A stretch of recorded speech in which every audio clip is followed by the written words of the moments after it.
Be inspired.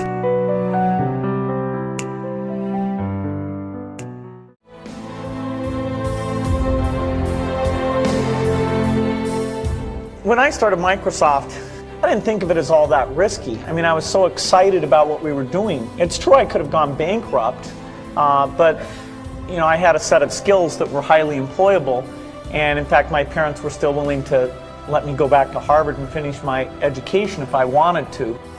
And so then I got this incredibly conservative approach that I wanted to have enough money in the bank to pay a year's worth of payroll, even if we didn't get any payments coming in.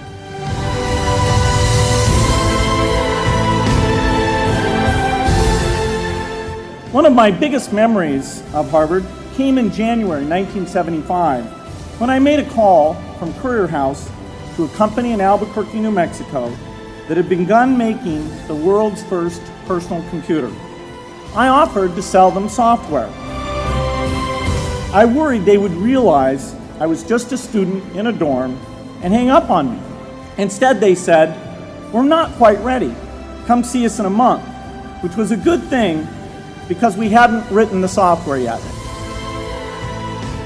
From that moment, I worked day and night on the extra credit project that marked the end of my college education and the beginning of a remarkable journey with Microsoft. If you're going to start a company, it takes so much energy that it better overcome your feeling of risk. I don't think that you necessarily, if you're going to start a company, should do it at the start of your career. I think there's a lot to be said for working for a company, learning how they do things. When people are first skeptical and they think, "Oh, this kid doesn't know anything," then when you show them you've really got a good product and you know something, they actually tend to go overboard and they think, "Whoa, they know a lot. Let's really do an incredible amount with these people." So our youth, at least in this country, was a huge asset for us once we reached a certain threshold. Those problems that come with starting a firm, you better think of those as part of the pleasure, part of the challenge that is part of the excitement.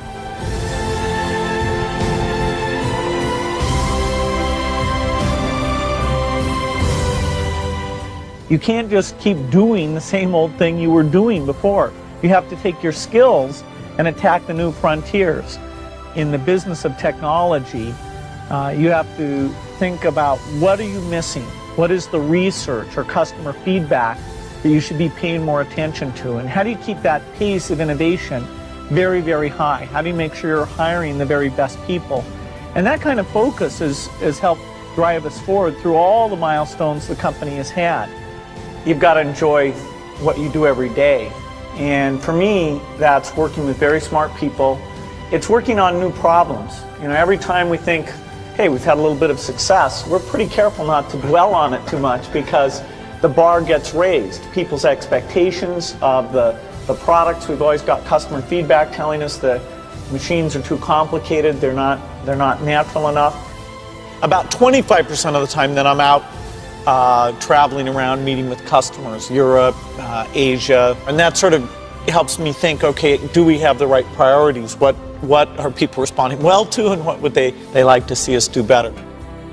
The competition, the breakthroughs, the research, but the computer industry, in particular software, I think is the most exciting, and I think I have the best job in that business.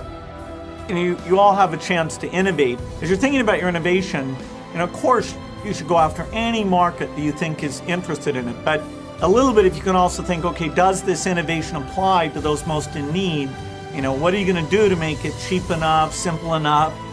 Figure out how to get it so it really, if possible, can extend out to the poorest. I wish I had learned more about that at a young age, and so you have an opportunity to do that.